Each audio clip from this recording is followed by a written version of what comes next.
literally just like, it's bad when they do it. It's good when I do it. When I do it, I'm doing it. When I do it, I'm doing it as an investment for peace. When they do it, they're doing it because they're pussies and cowards.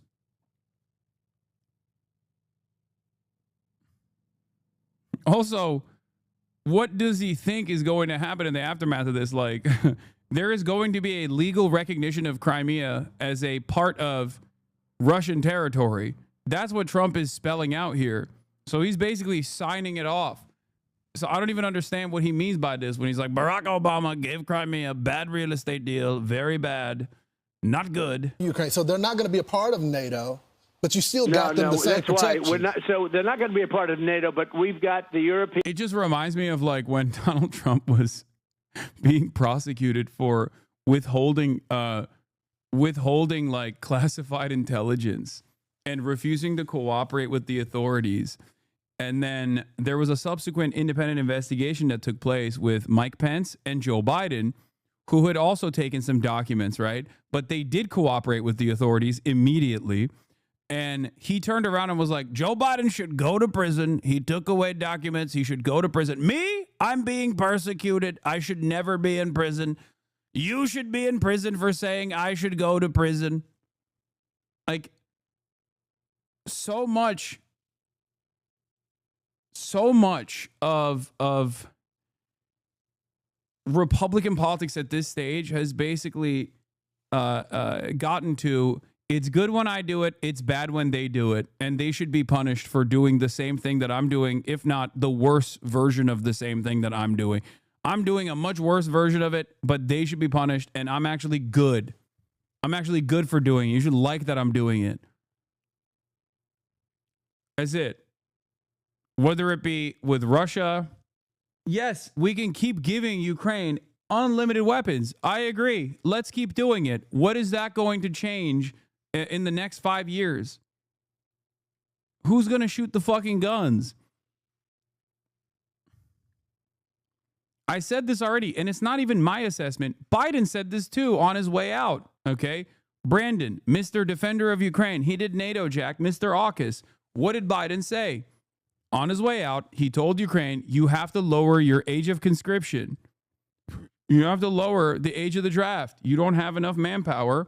So in order to do so, you need younger and younger people to go out and fight. That process is long. It's costly. You train these people, okay? You're basically destroying a potential future generation of Ukrainians with no immediate guarantee that this is going to actually change the trajectory of this stalemate. And it's not even a stalemate because like Russia's still pushing, you know? It doesn't make sense. Ukrainian army is like 1 million people. They have a lot of people already. Okay, then I guess every Ukrainian that is reported on some of the major issues that they're facing is just lying. When they say there's a lot of corruption, people literally pay not to go to the front lines. There's a lot of bribery. People are hiding in their homes as well to not get forcibly conscripted. The videos that we see of people just like getting brutally fucking put on a goddamn bus. All of that is a lie.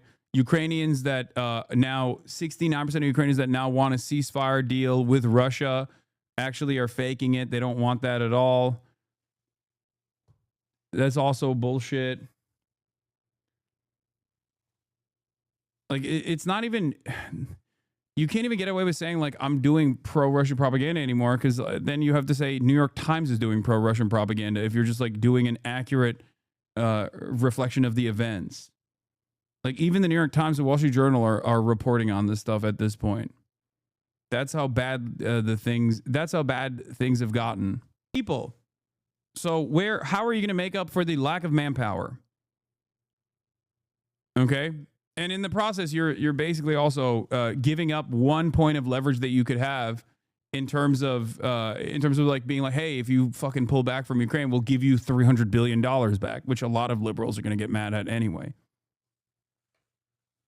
And from what I understand, I thought European countries had already decided that they are using some of these Russian assets anyway that were frozen to purchase these weapons. And I suspect they will continue to do so. Way Republicans and Democrats solidly agree on. It's rare that we see that happen. If you want something like guarantees and you want a uniformity there, it has to come with strength. You know, here I am, the liberal Democrat from Chicago, but you know, the lessons from 19. Let's not remember yesterday when you said there wasn't anything the U.S. can do, but he just listed a bunch that we can. We just don't leverage them. Wait, what? No, he's saying that we can keep giving unlimited weapons and unlimited money to Ukraine, but he won't recognize the reason why the battle lines look the way that they do, which is a lack of manpower. What do you mean? Are coming back. The voices of 39 are coming back, weak and strong. Chamberlain coming back saying, you know, some sort of land swap, some sort of appeasement gives us peace in our time. That's not what Hitler understood. It's not what Putin understands. I truly want peace. But if you go at it begging and pleading a brutal murderer, it's not going to work. Congressman Mike Quigley from Illinois, we appreciate your time this morning. Thank you very much. President Trump making major progress toward peace and high-stakes talks with Ukrainian President Zelensky and European leaders in the Oval Office yesterday. Look at that picture. President Trump also confirming a meeting between Russian President Putin and Zelensky is in the works before he hopefully meets them together. And joining us now on the phone with more details, the President of the United States, the 45th and 47th President Donald J. Trump. Mr. President, thanks so much for joining Fox and Friends this morning. I saw pieces of this convo and it was so ass. Oh my Lord. It is, I would say you're not ready for this. It's going to be worse than your expectations. Whatever you were expecting, this is going to look like, I promise you it's going to be worse. Good okay, morning. get ready. That's quite a crew. That's quite a crew. Well, Mr. President, the whole world was watching yesterday as you got leaders from the European Union, NATO, as well, from all over the world. How did you get them to Washington, to the Oval? Let me tell you how. Okay? Let me tell you why they came. Because last time Zelensky came by himself, it turned into a spectacular failure. Okay? So this time, the European allies, who are also fucking servile to Donald Trump's interests, regardless of what, no matter how insane it is, they came with him so that at least like there would be some semblance of decorum. And they glazed them the entire time, hoping that the dude, the president of the United States, the quote unquote leader of the free world, doesn't turn around and say something insanely childish in the process. That's it. It's so funny. All of these like incredibly well-educated, supposedly brilliant minds have to literally sit around this perfect portrait of Europe's century of humiliation. EU leaders lined up like school children as Daddy Trump lectures them behind his desk. These guys all know Donald Trump is a fucking moron. Okay? They all know it. They all know Donald Trump is a moron. You think they don't know? Of course they know. And they just have to sit there and go, yes, Mr. President, you're so brilliant, Mr. President. Please tell us more about how Graydon Carter is a pussy and his Vanity Fair parties suck now. Please tell us more about how, mail-in ballots are actually creating fraudulent results, even though you yourself voted by mail. Every fucking election cycle, Mr. President, we will sit in the cuck chair. What can we do? Nothing. They realized that Trump is a very simple guy. Vladimir Putin is nice to Trump and says, I respect you. And Trump believes it, and he will give him a favorable a deal. So they're like, oh, fuck, we got to do the same thing. We just got to brown nose him over and over again, in spite of the reality that, like, they all know he's a fucking moron. They have to sit there when he goes, everybody transgender, and they go, yes, oui, everybody is transgender. You are right, Mr. President. Office so fast. Well, I think really they have respect for our country again. A year ago, they wouldn't have Lowockism. Lowockism is cancerous, Mr. President. Oui. come. They wouldn't have even thought about it now.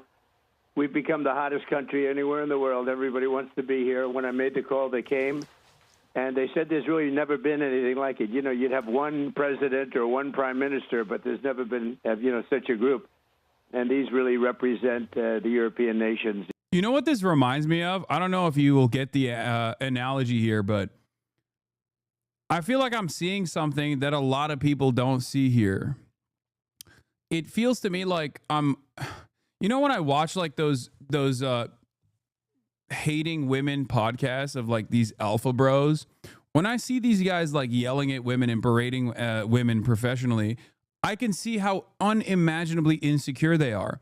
But clearly their audiences don't see that. They look at these guys and they go, wow, these guys are so macho. They're so macho. You see the way that they put women in their place. That's how it feels like to me here, where Donald Trump is basically making it seem as though America still has motion around the globe, while simultaneously destroying what remains of America's soft power initiatives, and these kinds of like petty aesthetic, like, oh yeah, we came over and we visited the president personally. He uses that as an opportunity to say, see, I'm so hot right now. America is still so hot because I'm in charge. America wasn't so hot. They were abusing us. They were shitting on us. And it's just, all of these people are literally just playing this role so that you don't fuck up the bag. That's it.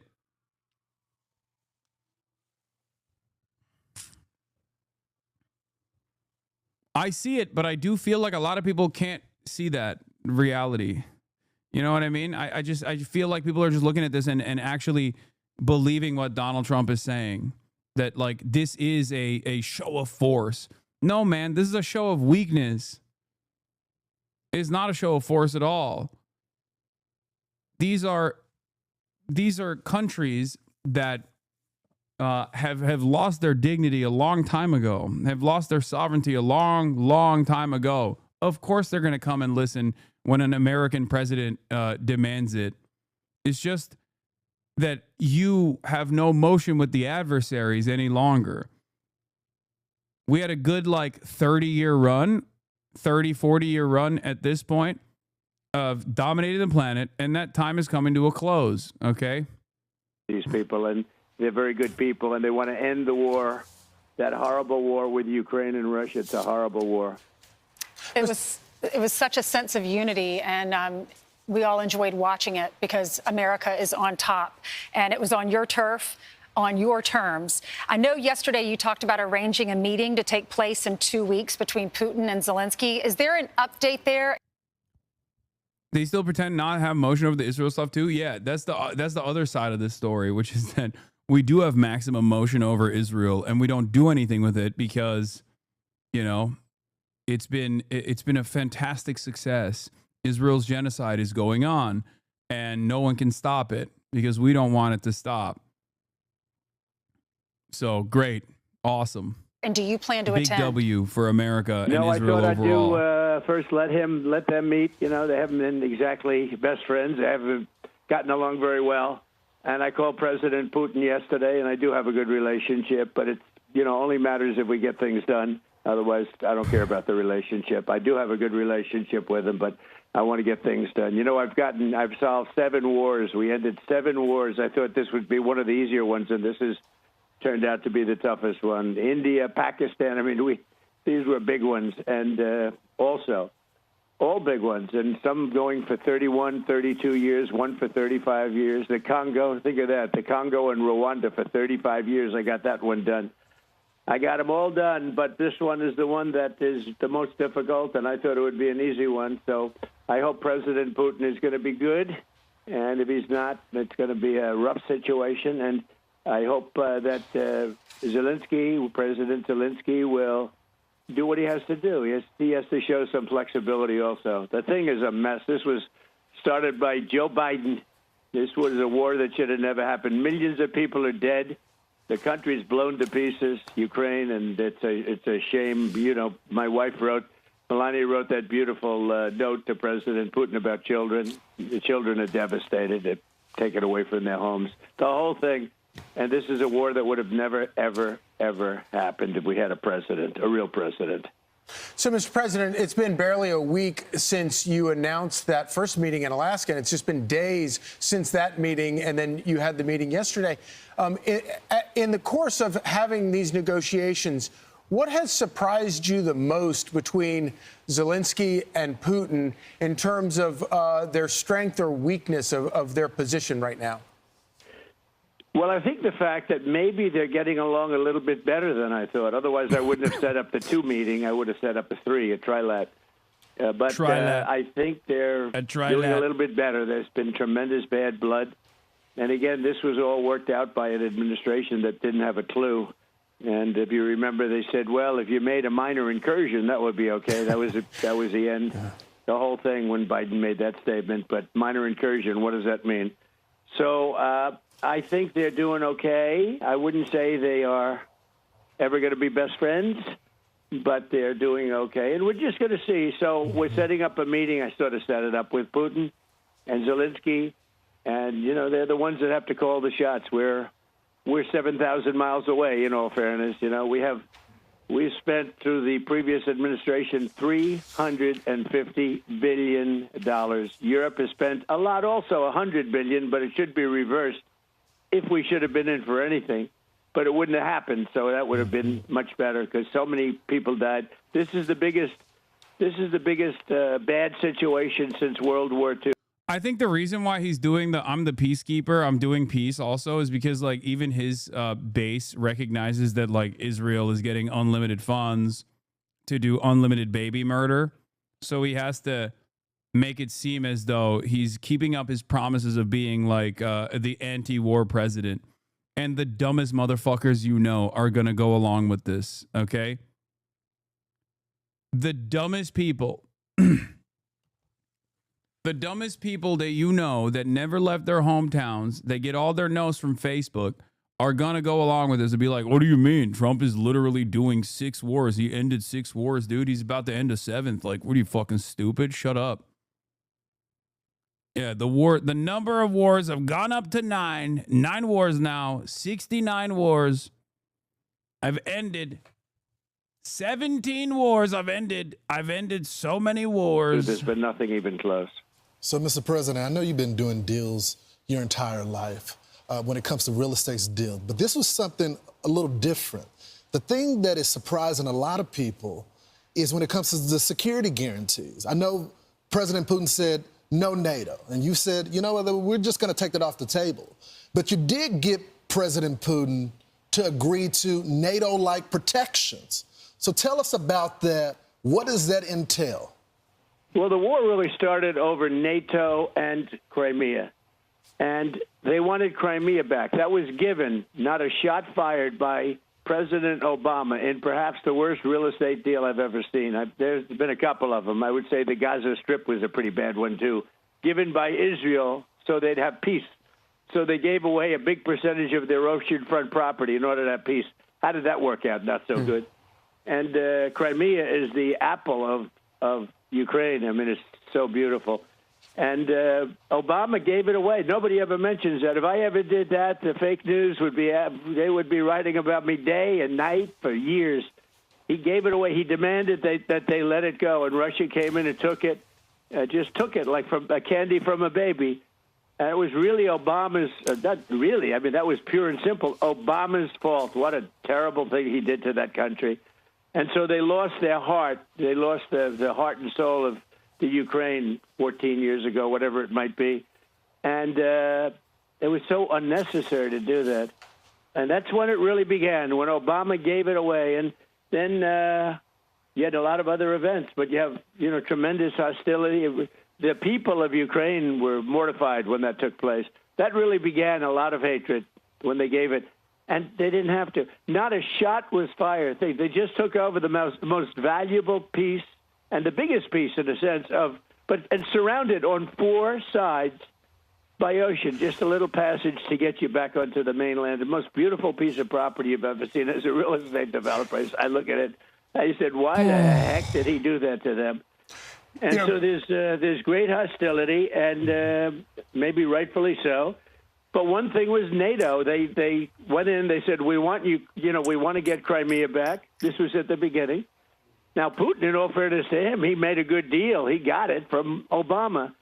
But they said, we want it back, and that was not exactly well received because it was like 12 years before. That's where Russia has its submarine base, and, that's been there long before Putin. They've been there for a long time, but long before Putin. And the other thing they said is, we want to be a member of NATO.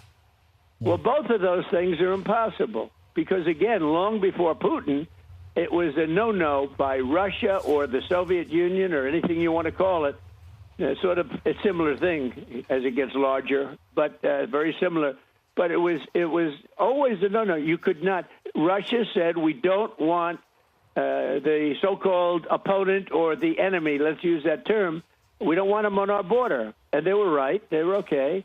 And yet they went in and they asked with the United States. They said, put us into NATO. And everybody knew you just can't do that. They would never have agreed to it. This is before Putin.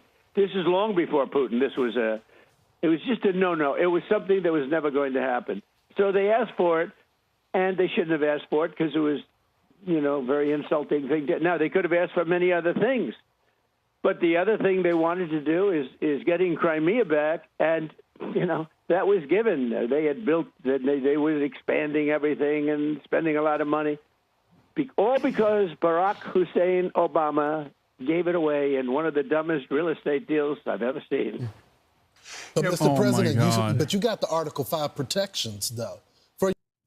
So here's what's interesting about this. If Barack Hussein Obama did a really horrible real estate deal by giving Crimea to Ukraine, okay, then what kind of horrible real estate deal are you doing by giving Eastern Ukraine to also giving Crimea to Putin? Then aren't you doing the same thing, but even worse? I'm giving Eastern Ukraine to Putin. I'm going to outdo Barack Obama. So much of to Russian retaliation. And on the sanctions side, because Article 5 is also obviously, nukes.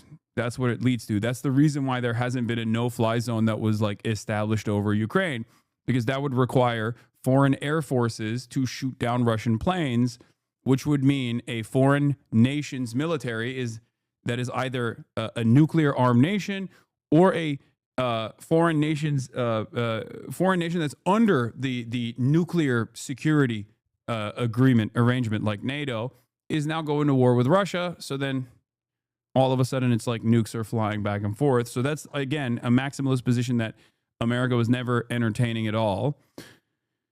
And on the sanctions side,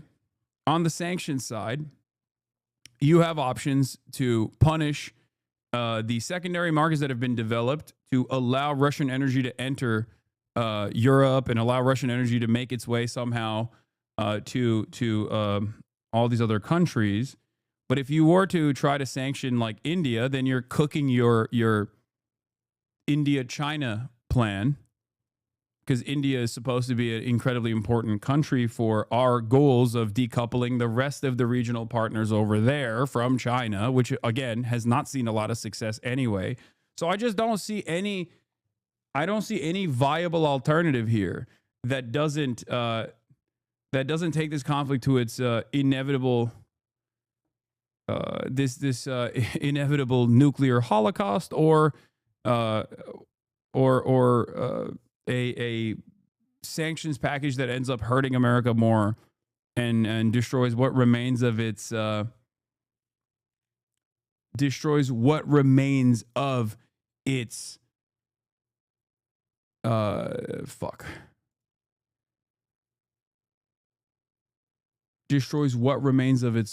foreign policy goals against China.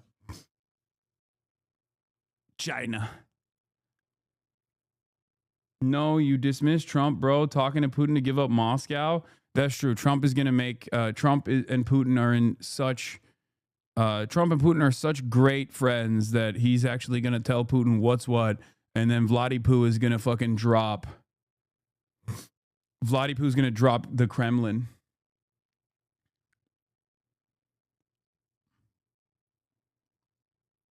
Yeah. He's going to give up Moscow. He's going to give Moscow to America. China's Foreign Minister Wang Yi in India for the first time in 3 years. Why this visit matters. As Wang emphasized, China and India should regard each other as partners and opportunities rather than rivals or threats. This shows the improved relationship. India reaffirmed its official commitment on one China principle, and Taiwan is part of China. This is very important. Border talks mechanism goes well. Direct flights will be resumed soon. Wang will then call on Prime Minister Narendra Modi at his residence today.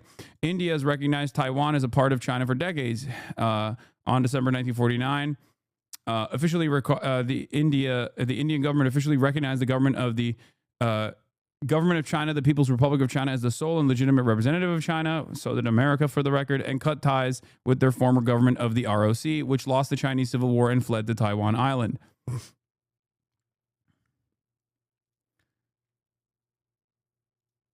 Murtaza Hussain writes, if India affirms Chinese policy on Taiwan and Russia and China are aligned, it doesn't seem that there is any plausible anti-China coalition that the U.S. is capable of cobbling together in Eurasia.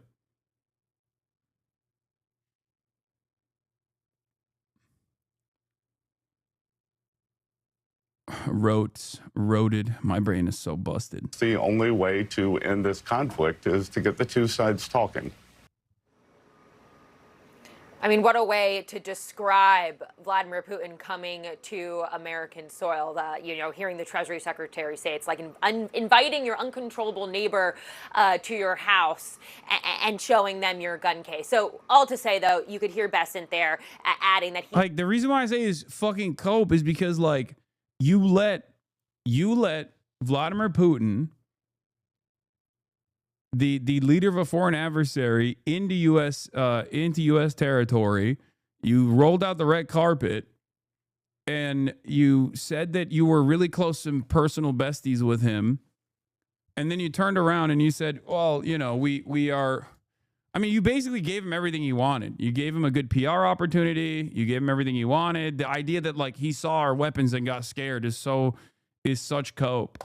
Believes this is the only way to get Putin and Zelensky in the same room and try to end the war by getting the two sides to talk. But one other thing, John, before we go, I just want to reiterate to you what we heard from a number of European leaders yesterday about being one of the most important things to come out of this summit. And that was having the United States and having President Donald Trump himself saying he wants to help when it comes to security guarantees for Ukraine.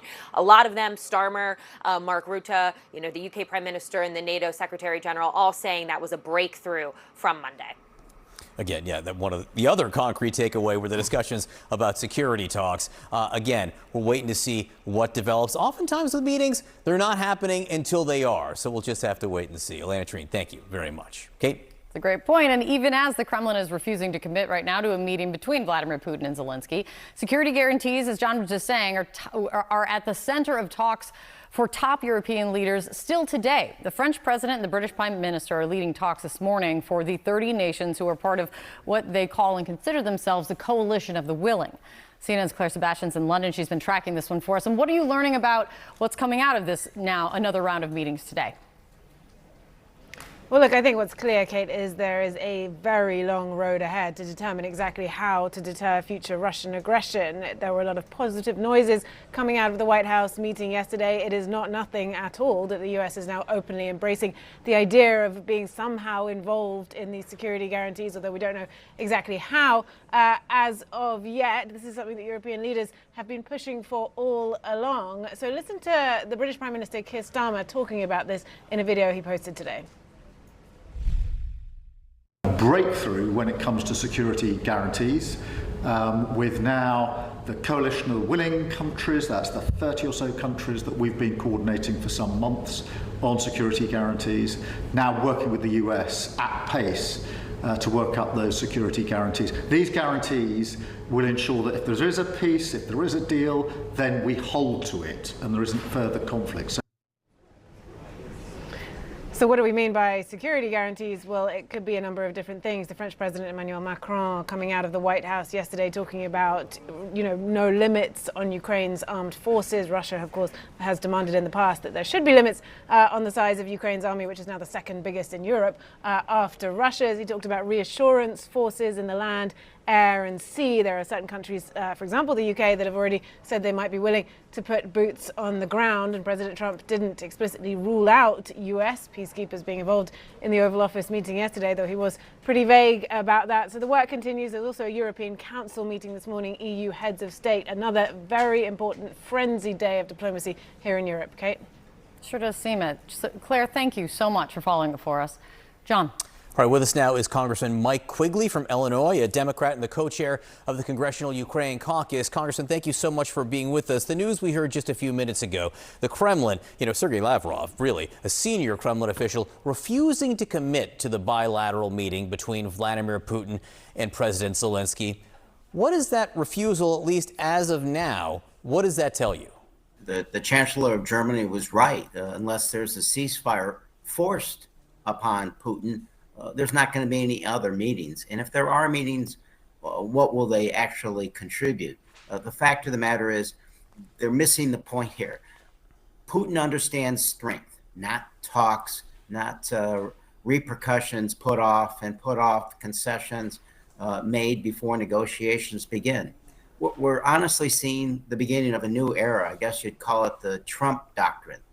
The U.S. will be tough until it's not, and we will reward invaders of a sovereign democratic country with land, and we won't hold that person responsible for the war crimes. He doesn't understand weakness. He understands strength, and we're not even using the assets we have toward that end.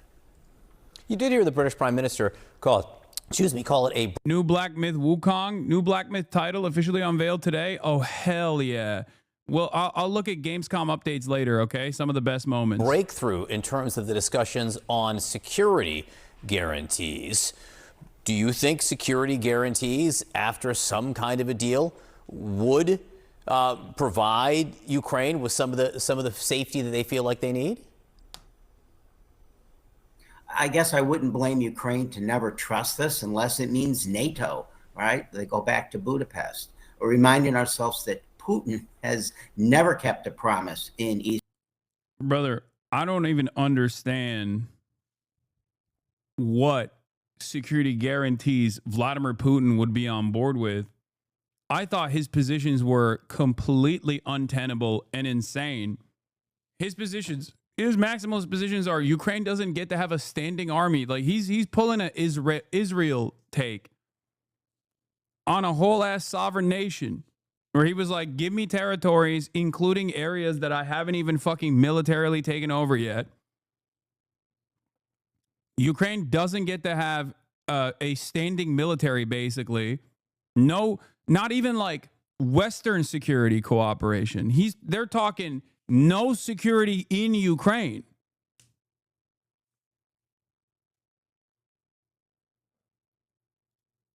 It doesn't make sense.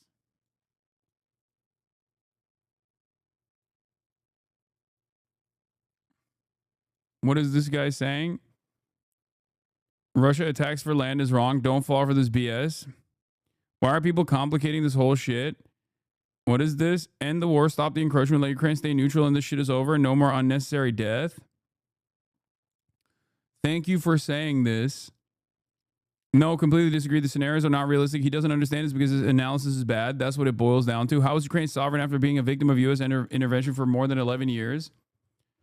I mean, no one in here is saying Ukraine is currently a sovereign nation. It's just stuck between Western forces and Western influence and Russia. The difference, of course, is that Russia is doing Russia shit, and Russia's influence is militarily dominating and taking over swaths of land and killing people. Western influences, on the other hand, are soft power, civil society organizations, and intervention of different sorts, taking advantage of like whatever instability that already existed in a volatile nation beforehand. And now Western forces are understandably treated by Ukrainians as like the fucking allies that are trying to save them. Even if their ambitions, even if the Western forces and their ambitions are not actually decent at all, it's not about the preservation of Ukrainian sovereignty or saving Ukraine. It's just that is the analysis from people because one side is killing them. That's it. The other side is arming them. Yes, concede to Putin, terminate the deaths. That's what Trump can do. Okay, but like, why are you yelling at me? Because I'm saying that Trump has no cards here. That is my point.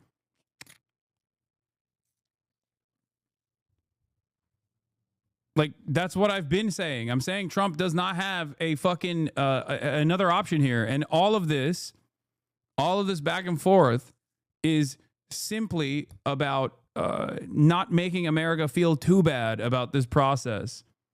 To just basically give all of the responsibility to like Obama or Joe Biden, and to say it was their war, it was not my war, I'm just ending it. I'm just ending it because there's too much death.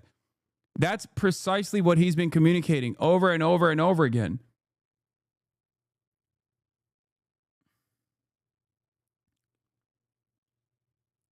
That's what he's saying, because he wants to, he realizes that they don't have any additional options. Like, I mean, in the process, they'll still keep giving weapons to Ukraine. Make no mistake. Clearly, even in this back and forth deal that they're doing, $100 billion weapons deal is going to be signed in this process. $100 billion coming from European nations and whatnot to spend directly on American weapons that will go to Ukrainian hands.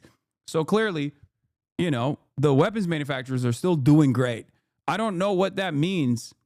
I don't know how they are actually conceding to the fucking demands of Russia ultimately. So I don't even know what the liberals are saying here in their analysis.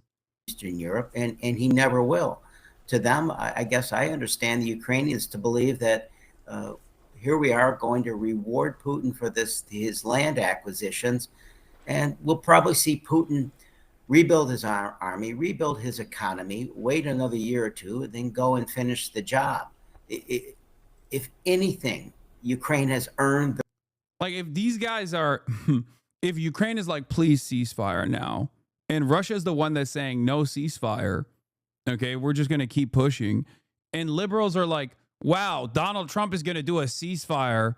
It's really fucked up because this will only help Russia. It's like, what are you doing? What are you saying?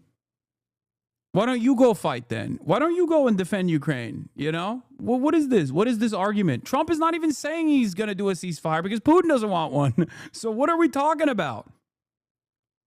Who is this for? I don't understand.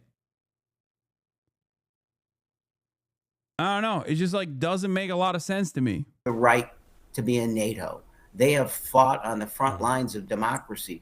All the reasons we fought the Second World War and formed the United Nations, we're now saying, gee, I hope he shows up, and gee, maybe we can get these concessions, and maybe we can get guarantees. I was on your program at the start of the war.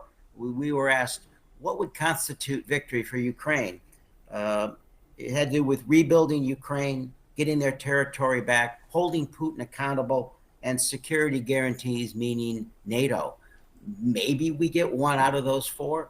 No one can call that a victory. It's really appeasement. We want peace, and not the worst kind of appeasement.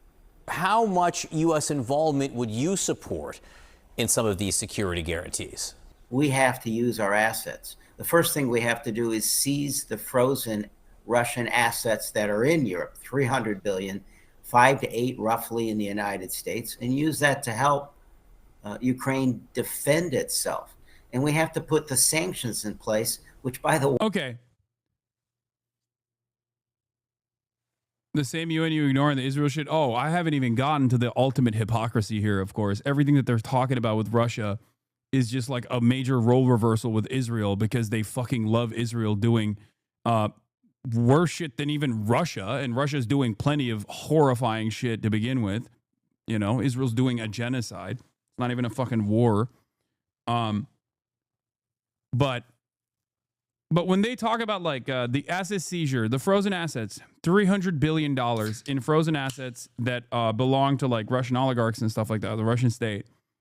That's also another point of leverage that the American government has, that the Western governments have, as far as like trying to make Russia concede to their side. If they start using those if they start seizing the assets and then using it to arm Ukraine, then you're just dumping a bunch of weapons back. It's good for, again, Raytheon and all of those guys, but you're dumping a bunch of weapons to a military force that doesn't have the manpower to hold the weapons. They just don't have people.